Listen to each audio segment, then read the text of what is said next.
Hello everyone and welcome back to 9 Pitches. Hopefully you saw our 9 Pitches that went out yesterday for Clash at the Castle, but we're back because there are 2 pay-per-views this weekend. Of course, I'm talking also... Excuse you. There's 3. Sorry, there's 3, but we're doing pitches for 2 of them. There's obviously Clash at the Castle. There's Worlds Collide. That's the big one. Which has a good card, to be fair. It does. But also there's AEW All Out. Now, we find ourselves in a weird place with AEW at the minute. Does it feel like they're losing steam? It feels like things are going a bit wrong. There's shoot arguments happening all over the place. Work shoots. What's going on? It's all right. Sam there just chiming in. I thought he was trying to do like a... Sam going to business from himself. Yeah, there's shoots going on everywhere, and I thought he meant to hit like the...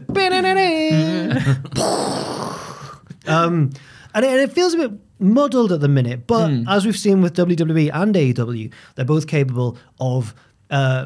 despite a build not being optimal for a pay-per-view, they're both capable of pulling it out the bag when it comes to the big show. When it comes to the big show. Yeah. Are you excited, gents, for the show? It's very much like a built to a WWE show for me. It's like I'm not anticipating too much, but no doubt I'll be sat there on Monday morning going, "Whoa, Yeah. wow, what a good show that was, eh?" Whoa. Yeah, I agree as well. Like my interest for this one has been, it's there, but it's not peak. Yes, I'm so buzzing for this. But like Ross just said and you just said, when it comes, it'll be good. Yes, possibly. Yes. I'm glad that all the people on the card we know. Yeah. I'm glad that there's no Ring of Honor on the card. No. Don't need to see Ring of Honor in AEW. Just let it be its own thing. Ishii's just been put on the card though? On the pre-show. Ospreay's there. Is that on the pre-show? Yeah. Ishii and Eddie Wait, Kingston's on the Zero with pre-show. Eddie Kingston? Yeah. No. So we're looking forward to it. It's going to be a great show. No way. No.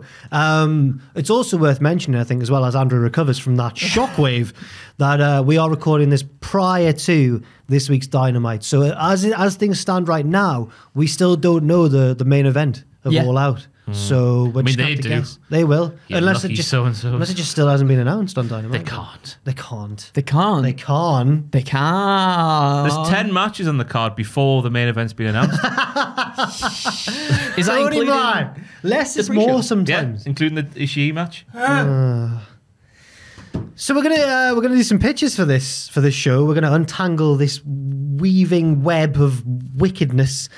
Bloody hell. Alliteration. And we're going to do it in the form of our classic pitches format. Myself, Ross and Andrew have all brought 3 pitches to the table. We'll go around in a circle, starting with Ross, and we'll end up with 9 lovely pitches. We'll vote yes or no, but remember the golden rule, of course. It's not what we think's going to happen. It's what we want to happen. Ross, your first pitch, please. I'm going straight for the jugular. CM Punk versus Jon Moxley being made for the main event of All Out Mentalist. 2022. This might have aged like milk. It probably has, like most of the stuff I do these days, but that's besides the point. This is what I want to happen. Moxley versus Punk is the main event for the title on Sunday. I thought it was really funny that Punk allegedly went off the script, going into business for himself, calling out Hangman, who obviously was really busy giving the Dark Order a really important pep talk and couldn't answer the call, only for CM Punk to hurt his little footy woody and get squashed in a couple of minutes. What a wanker. So after a massive build-up, so many promos on tonight's Dynamite as we're sat here, throughout the week on YouTube and whatnot, how Punk is the hero we need in this time of strife around the world. He knew he was coming back too soon because he felt like he was letting the fans down by not being there. He's been to the doctors for the 10 days or so before All Out, after that Dynamite and before All Out, and they're pumping him full of pain-killing injections and all this numbing cream and everything he needs to get ready for the matchup. He's pulling out all the stops to get it done. He's the hero we need. If he doesn't compete in this match and win, Larry the Dog's going to be so sad. A distraction at ringside just after the opening bell allowed Moxley to hit the old Death Rider / Paradigm Shift delicious and get the win just as quickly as he did on Dynamite last week. Punk is in the mud. The distraction is provided by none other than everyone's favourite, Sean Spears, who skips around the ring area like AJ Lee used to do way back in the day. Maybe he's dressed as her, I don't know. But he leaves the Dynamite Diamond ring on the apron, just like a certain somebody did a little while ago, which led to somebody picking up that ring and beating a certain somebody else. The referee goes to move it. Mox gets brass knuckles from William Regal or someone at ringside. Bish, bash, bosh. The match is over and done with. This sets off, and this is something I've made up by myself, Jack, the fall of Punk. Oh, okay. Okay. That's a term I've made up all by myself. If you watched our little CM Punk Year 1 review last week on the channel, you'll understand what I'm on about there. If you didn't, shame on you. That's a bit harsh, isn't it? That is a little bit. Please watch our videos. They're really good. And we're off to the races with a now heel Punk. He's so, he's been shafted, he's been screwed, he's been squashed once again, and he's off telling some captivating stories like he did against the man who was responsible for Sean Spears leaving the ring on the apron on Sunday, All Out 2022, MJF. I think the first few back, for MJF this is, he'll get more cheers than boos, because I'm thinking back to that promo he did where he was just telling all the truths about AEW. The crowd were cheering that man raucously. Yeah. So I think him coming back and maybe continuing that vein of thought, like, oh, here's what's wrong with the company, this, that, and the other. I think the cheers will outweigh the boos, and having him in a de facto babyface role, taking on a bitter, horrible arsehole CM Punk is a very captivating story to tell. And of course, MJF did promise that they would do the dance once again. So this is the time to do the dance. Yes. The dance. It's really good in one way. I really agree with parts and really disagree with others. That's fine. The whole promising a main event and then it's again over. I'm just imagining Twitter when that happens before the rest of it happens. WCW. I kind of like that a lot, because if you're going to turn Punk heel, why not in Chicago as well? Because obviously all that's in Chicago, so it's going to be a big thing. Like you're gonna have to do something monumental to actually have the crowd boo CM Punk, or at least turn him heel in some capacity. I forgot about the Chicago bit. And that's the thing. But that makes the MJF not work. No, but if you have him lose, if you have him lose in such a quick fashion again, like the hometown hero, then does that make people boo Mox? I can't tell. I think they'd boo AEW. I think they would, just in general, to get Tony Khan out here. I'll be honest with you, I forgot about the Chicago bit, and that would probably make me give myself a no, to be honest with you. So it's a no from me. It's a no from me as well. Okay. Can we have a first 3 no? It's a no from me. Now I might have done myself in here though. As well. Did you forget it was in Chicago? I didn't forget, but I tried to turn it on its head in terms that the crowd would try and boo CM Punk. Is your first pitch also about CM Punk and Moxley? Yes. So is mine. Could this be the worst first round of pitches? We will see. We will see. I mean, I've started the bar pretty low there, so we'll see what... This might be pretty outlandish, but we'll see what happens. We'll see what happens. So CM Punk comes out on Dynamite to address losing his title in the manner he did. He admits that whilst he perhaps came back maybe a bit too early, he did so because he was eager to get back in front of the fans and prove why he's the rightful and only AEW World Champion. In doing so, emotions got the better of him, things got heated, and unfortunately last week, the outcome was what it was. Cue John Moxley, who makes his entrance to the ring too, refuting Punk's claims and basically telling the self-proclaimed best in the world that regardless of emotions or injuries, the outcome would have been the same any day of the week, you dafty. So Punk lays down the challenge of a rematch. He's had time to reflect on the things he did wrong, but if Moxley thinks an injury is going to keep him from regaining the championship in front of his hometown of Chicago, then he's sadly mistaken. But before making that match official, knowing Moxley isn't one to back down from a fight and Punk wanting to prove he truly means what he says, he has to throw one more person into that mix. Someone who never originally got their shot at a rematch for the championship. Yes, Hangman Adam Page. All 3 men except cooler heads prevail this evening, and a triple threat is set for the main event of All Out. Punk he's being the better man. He's being the big, better babyface man. So Hangman takes the fall because the other two can't get it. We'll see. Main event time. And during the match, Punk is continuously selling the foot injury, trying to hoist up Moxley and Page for GTSs, but constantly buckling under the pain, to the point where his hometown crowd are really behind their hero, even more than usual, if that's even humanly possible. I'm not sure if it is. We get to a point in the match where the momentum is in Hangman's favour, ready to hit Punk with the buckshot, but before he can, Punk just crumples in agony, holding his foot. It's like a card on Omega. Right? The ref goes to check on Punk, and Punk pulls the ref in closer. So Moxley from behind, he hits a Death Rider on an unsuspecting Page and goes for the cover, but with the ref distracted, the count isn't made. So Moxley tries to grab the attention of the ref, but Punk diverts it again. This time he's like, I need medical attention. Like, something really bad has happened, I need medical attention. As Moxley's about to aggressively hoy the ref over for the count, a hooded figure from the crowd hops the barricade, wearing like the opposite of what Chicago fans don't like in terms of their sport. I don't know. Yeah. And this person clocks Moxley with a hard right hand and busts him open, lays him out cold on the canvas. As Page slowly stumbles back to his feet, Punk Riley smiles to the camera as he effortlessly hops up to his feet to raise Hangman up for the GTS, blowing a kiss to the camera as he gets the 1, 2, 3. His foot, everybody. It's not injured after all. Ooh. As Punk lifts the belt to an eruption of cheers, the hooded figure enters the ring to stare the champ down. Punk readies himself for an attack, goes to punch the figure, but as he does, so he's like this, right?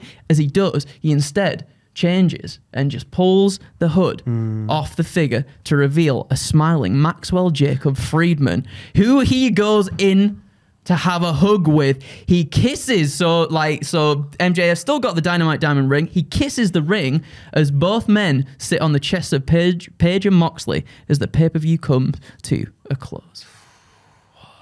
Why would he? He's wearing like Green Bay Packers. He doesn't like Chicago. Right, well, that's why the Chicago fans now boo CM Punk for aligning himself. Punk do a proper heel turn. I'm having him do a proper heel turn, because like there's been little tricklings here and there. You could then go on to have him be like, look, I think if I wanted to come back for wrestling, I would have gone to like Ring of Honor or New Japan, but I wanted the money.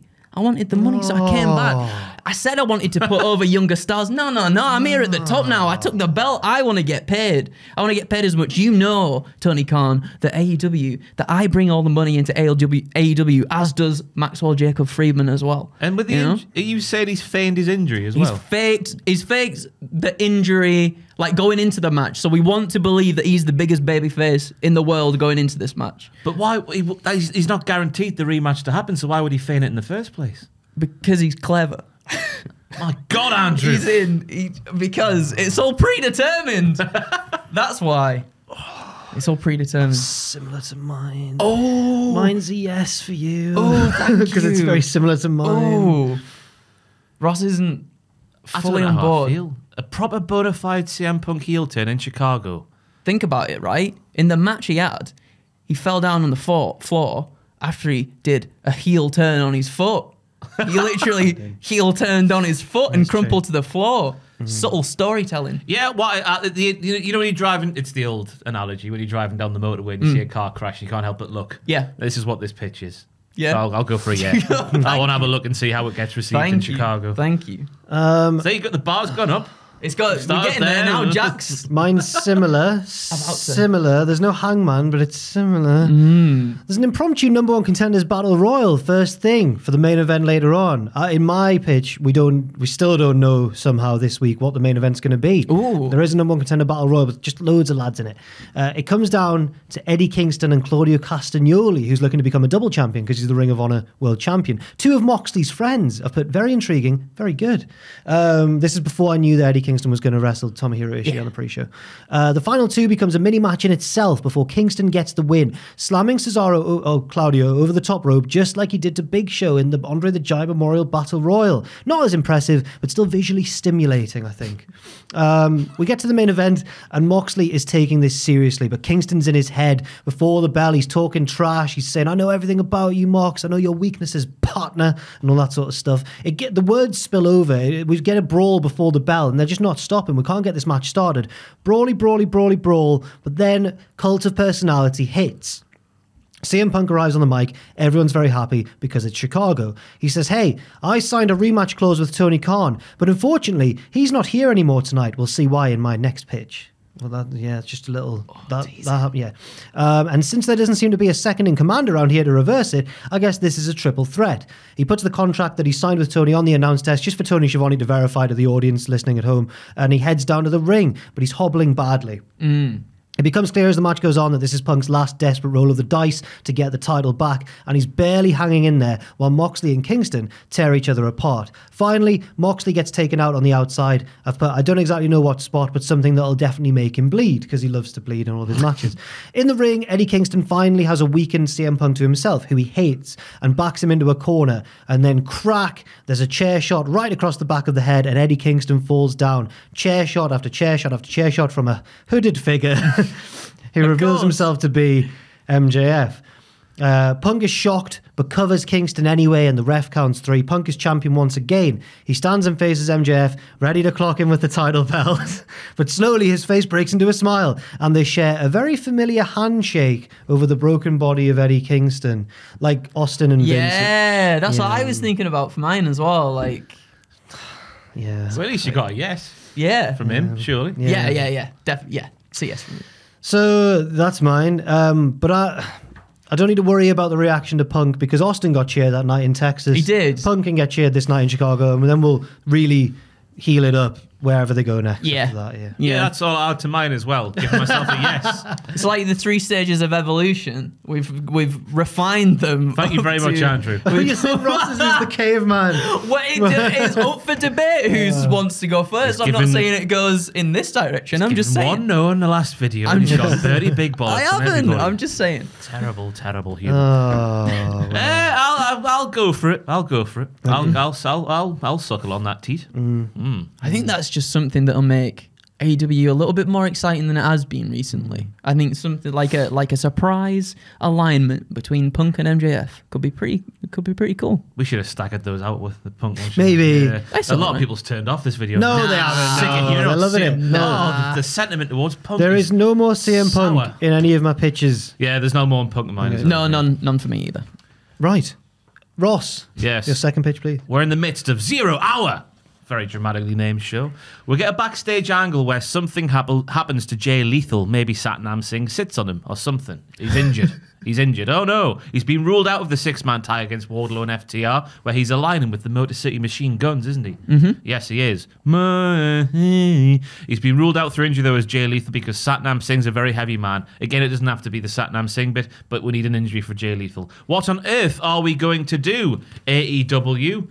I'll tell you, shall I? Mm-hmm.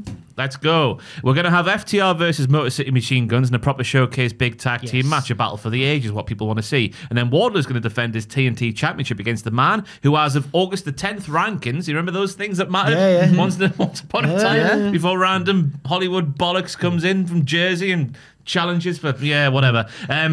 He's at the top, this man who's going to challenge Wardlow for this big match, and he's just going to have a barn burner, in the words of Sheamus, a banger. Banger after banger. It's Hangman Page. Because he's currently at the top of the rankings as of last week's August 10th rankings. I would probably have a title change there as well. Yeah, it's not really... Wardlow's never really got momentum going. Yeah, and Hangman's it's not still... his fault. No, it's been bad booking, hasn't it, since the whole MJF thing and the playing and whatnot. So just split that thing. That really, I don't care about it. The 6-man tag. I think there's much more compelling if you split them up and give just the showdown for the ages, which I'm sure Jack will appreciate more than I do because I wasn't really a TNA boy back in the day. Boy, you really like the Machine Guns. Yeah, they're very good. I think that would be probably a match between two of my favorite tag teams ever. Yeah. It seems to be a thing a lot of people want, and just give Wardlow and Hangman a long time just to tell a thing, because as we're sat here, I mean, again, that might have changed tonight on Dynamite, but Hangman's still not on the card, so yeah. Well, we'll see where. He's not in one of my pitches, but we might. Okay. Yeah. It's a yes from me, 100%. I totally agree. Has something happened? The screen's gone off. Is it going to go in the screen? The screen. He's coming round. He's going to fix it. There we go. That was Sam's hand. It's a yes from me. FTR and the Machine Guns, I think, works way better as just a normal tag match than a 6-man with the other two involved, and I like the matchup of Hangman and Wardlow as well. And I know I'm adding another match to this card, but I would argue just not do the Casino Ladder match this year. No one's even been announced yet either, have they? No one's been announced for it so far. What have they pulled down? A contract? It's for a title It's the ring, isn't it? That's the face of the Revolution. Oh, yeah, the big chip. chip. Yeah, of course. Yeah. That's a yes from me, because like exactly what Jack said there. I think I'd be more invested in just seeing FTR and the Motor City Machine Guns go at it rather than have Wardlow and Jay Lethal in the mix as well. Maybe this is a match that just leads down the line to sort of FTR and the Motor City Machine Guns, just 2-on-2 affair sort of thing. I don't know. It's been a bit of the tarnish has been lost a bit. Maybe. I think if you want to do it, I think the excitement would be just to have them two teams go at it rather than having other people in the mix as well. But yeah, it's a yes from me, because I think that would work really well. And yeah, the Wardlow TNT Championship thing is just it's not felt amazing, has it? Ross, You've got 2 yeses. Get in. I feel like Simon Cowell. You've got 4 yeses. Simon, man. Andrew. Yeah. My second one is quite a simple pitch. Okay. But I would love to see Jamie Hayter come out on top of the Fatal 4-Way Interim Women's Championship match with their title belt.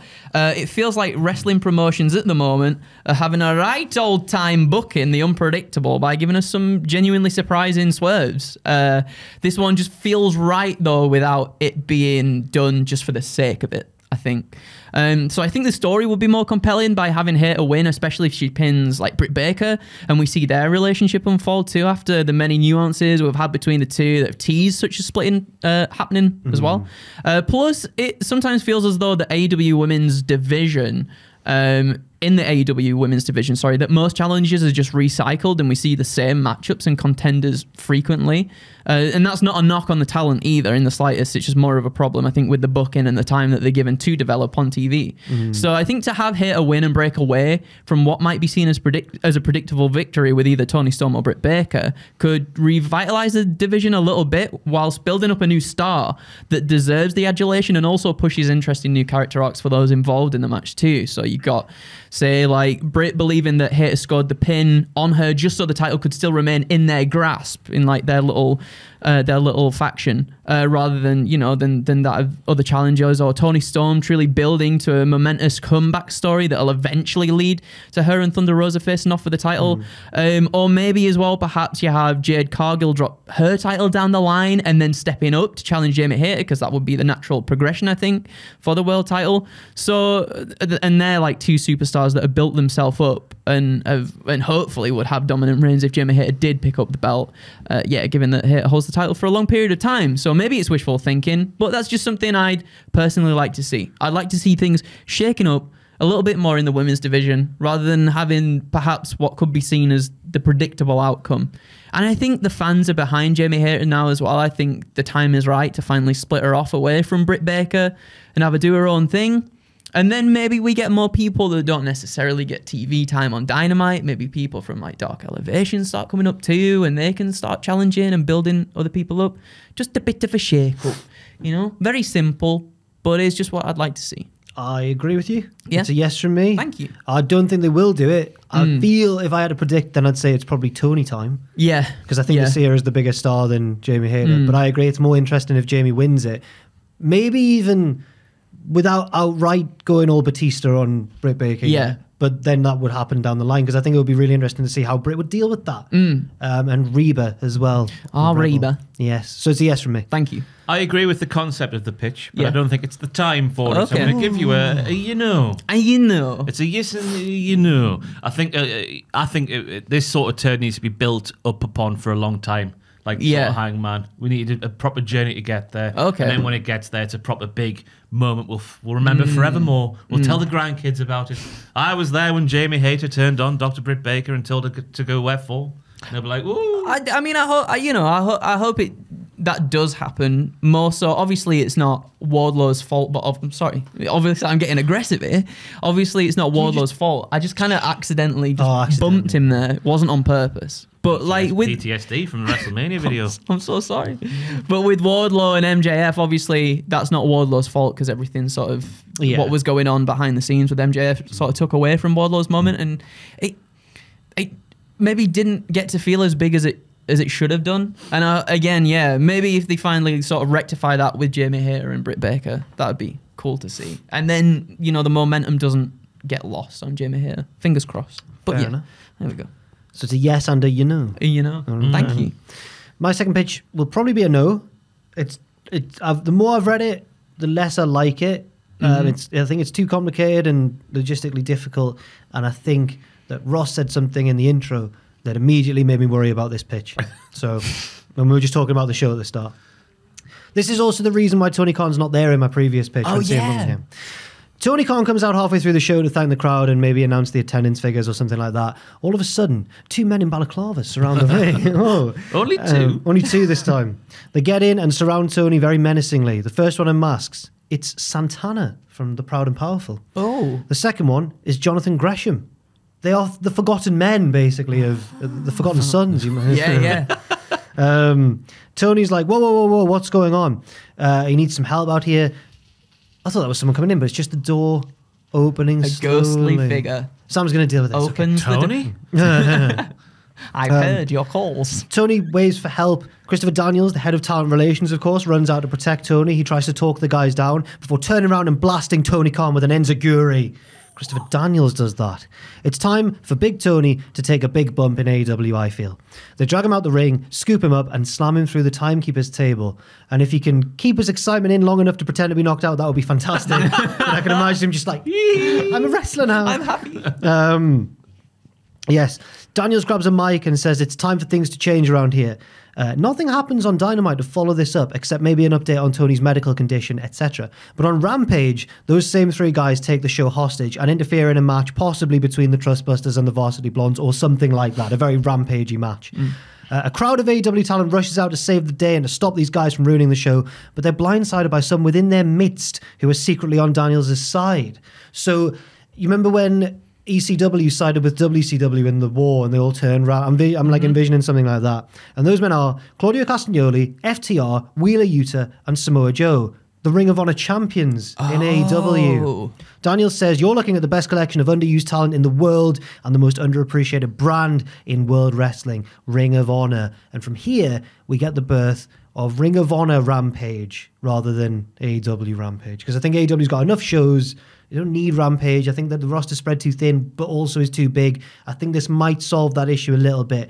And we're trying to spotlight on Ring of Honor again. But at the start, Ross went, I'm glad there's no Ring of Honor on this show. No, I'm all for this. I'm sick of it bleeding over and like getting muddled and muddied. The water's being muddied. No, I'm all for Ring of Honor Rampage being a thing. So you know when you tune in, you're going to see Ring of Honor people. The only one who doesn't quite make sense is Santana, because he's not really tied to Ring of Honor. But I think that him and Gresham have been just sort of cast, well, especially Gresham. But Andy's been tweeting about, well, I don't know if he's still doing it now, but the days, he was counting down days, wasn't he, Santana? Yeah, he was, yeah.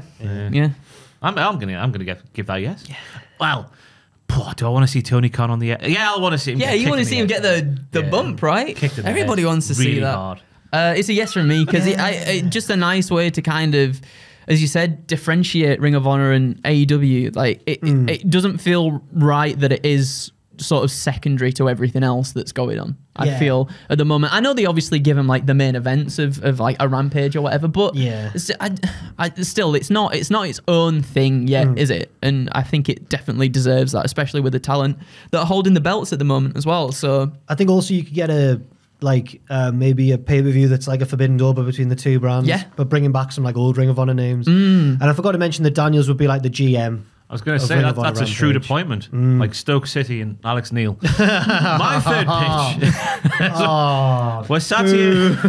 We're sat here right now, obviously getting ready for the semi-finals of the Trios Tag Team Tournament. Obviously, you're watching this video, you know who won. So I'm working on the assumption of this pitch, Brothers, is that the Dark Order and the Elite will be the ones that advance to the finals on Sunday. Now, as we saw on Rampage last week, Dark Order's number 10, Big Press 10 Vance, he was selling his knee pretty heavily throughout the match. At one point, obviously, Malachi Black ripped off his knee brace, and his knee forgot how to knee.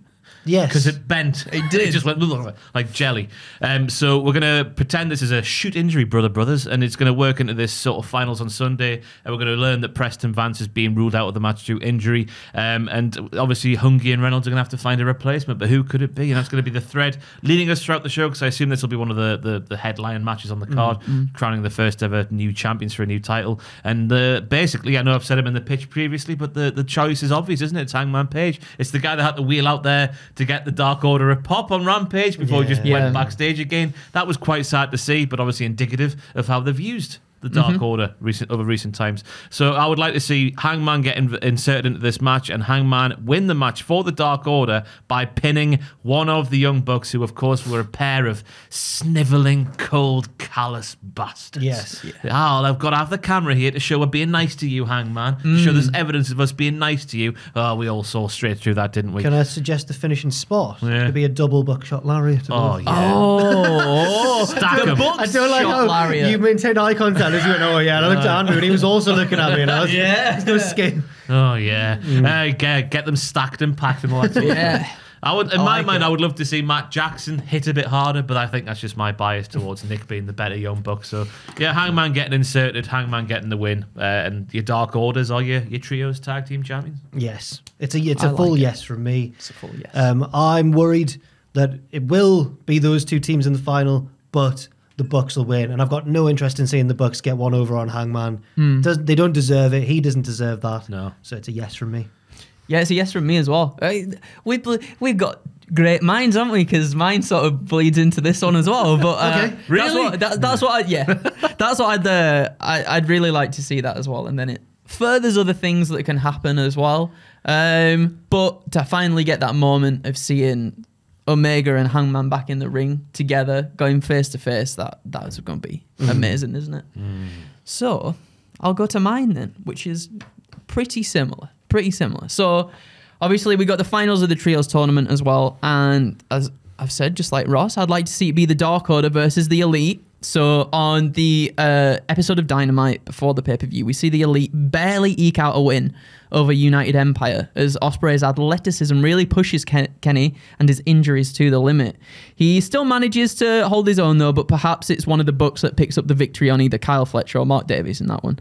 That way there's still unresolved beef between Omega and Ospreay that can lead to a singles match at the next Forbidden Door pay-per-view where Kenny is more like his old self again, so to speak. So basically, what I want to see, we're still playing on the fact that Omega's injuries are feeding into like a long-term storyline. This then leads to the finals of the trios tournament as Kenny is visibly starting to show more wear and tear from the match that he had on Wednesday against United Empire as the match progresses. He keeps asking for like the tags, and he tries to demonstrate that he can actually pull his weight by calling for tandem maneuvers, but frequently just fails in the execution of them. So finally everything catches up with Omega, and as the Bucks are down on the outside, he tries to hit, I think it's called like is it the Kataro Crusher? Where it looks like the jumping from the back famous type thing. Yeah. He tries to do that on Silver, but instead it gets reversed into like a flurry of forearms and German suplexes and a big old ending that just ends with a Dark Order picking up the victory in the titles. After a celebration in the ring and handshakes between both teams, the Dark Order leave to the backstage area whilst the Elite stand in the middle of the ring, and the crowd is just cheering for them and their efforts in the match. The Elite have an emotional embrace as Kenny tells the Bucks, "I'm sorry," and they try to console him as well. But before they can leave the arena, that's when we get like Adam Cole standing on top of the old entranceway there. So Cole just like mockingly says that this is what the Young Bucks broke their loyalty for, a washed up has-been who can't even wrestle anymore. The only reason they got as far in the tournament is because the Bucks carried the team on their backs whilst Omega coasted along off their talent. But Cole is feeling generous. If the Bucks want to redeem themselves, then the Undisputed Elite are offering a lifeline. Join us and leave Omega behind, or let him hold them down just like he did to Hangman Page. They have until Wednesday to decide. And I've kind of left it there. I didn't want like any attacks or anything. I kind of want to leave it open-ended because I want them to keep building on the fact that maybe Kenny is just starting to doubt himself. And then obviously, perhaps we don't want to see him come back 100% straight away because we don't want him to get injured again necessarily. So maybe to have that slow build to finally get to the Kenny Omega that we all know and love would be a really cool thing to see. And also I think it then builds to more of the Elite versus the Undisputed Elite, where then by the end, by the climax of that feud, we can get 100% Kenny Omega, which would be nice to see. I'd like to see Omega versus Adam Cole in a big single. That would be something else, brother. Just to clarify, the Young Bucks are fully aligned with Kenny Omega. There's no. They are, yeah. Well, yeah. Who's Young Bucks are friends this month? No. They're fully on the side of Kenny Omega. They're not gonna turn on him anytime soon. That gives me a big yes for you then, Andrew. Yeah, thank you. Yeah. Thank you. It's a yes from me as well. Yeah, yes. Thank you. Excellent stuff. Bless you. Yeah. Bless you, boys, you good uns, aren't you? I've not really got anything to add either. I think that was just good pick. Thank you. Good pitch. Okay. My last pitch is it concerns Bryan Danielson and Chris Jericho.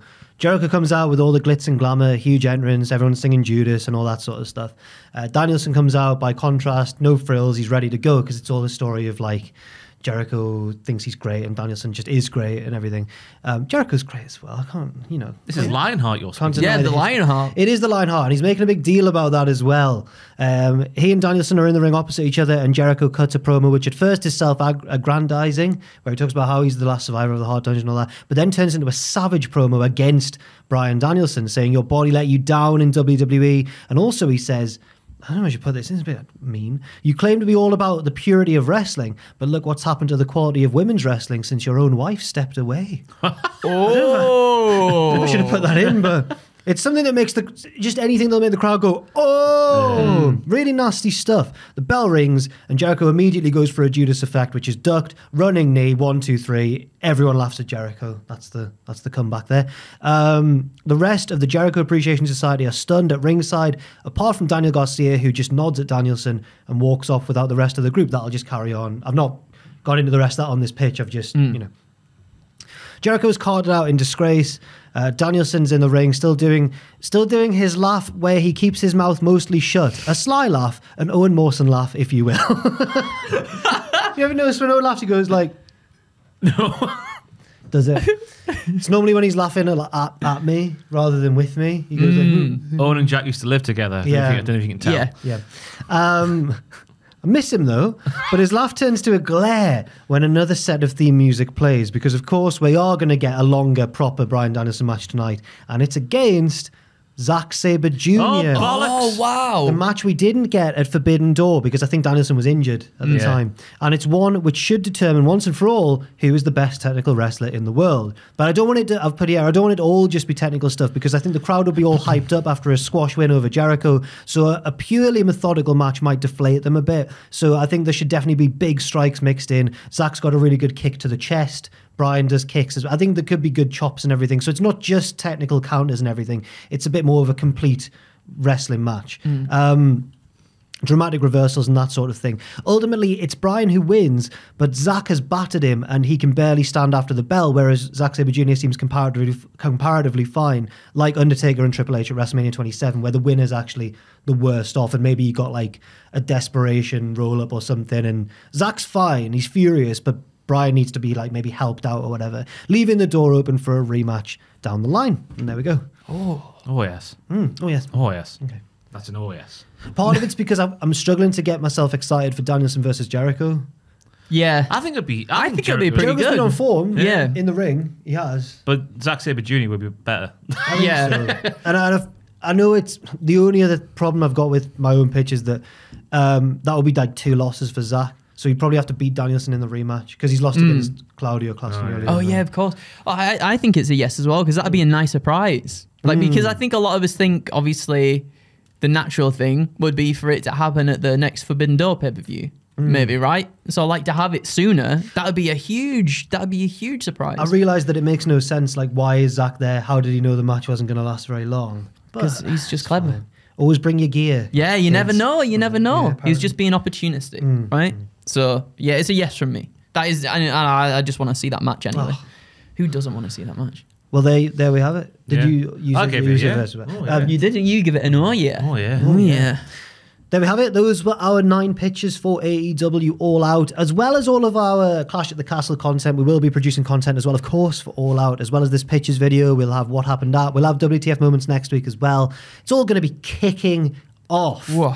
What a big weekend. Remember that All Out is on the Sunday after Worlds Collide, or is there a little overlap? I think Sure, it's it's 4 p.m. after. 4 p.m. ET for Worlds Collide, Yeah. and then it's later than that for All Out. Yeah. There might, depending on how long Worlds Collide goes, there Maybe the might be a 0 little hour in overlap. Worlds Collide is where the Maybe. wrestling war is this weekend. Maybe that's why Tony's put Eddie Kingston and Tomohiro Ishii on the pre-show. Oh, maybe. It makes sense. Ah, it does. Don't think it'll work because obviously 2.0's involved. But there we go. Thank you very much for watching this video. Leave your own pitches in the comment section down below if you want, and let us know what you thought of our pitches as well. Thank you for watching, and we'll see you very soon.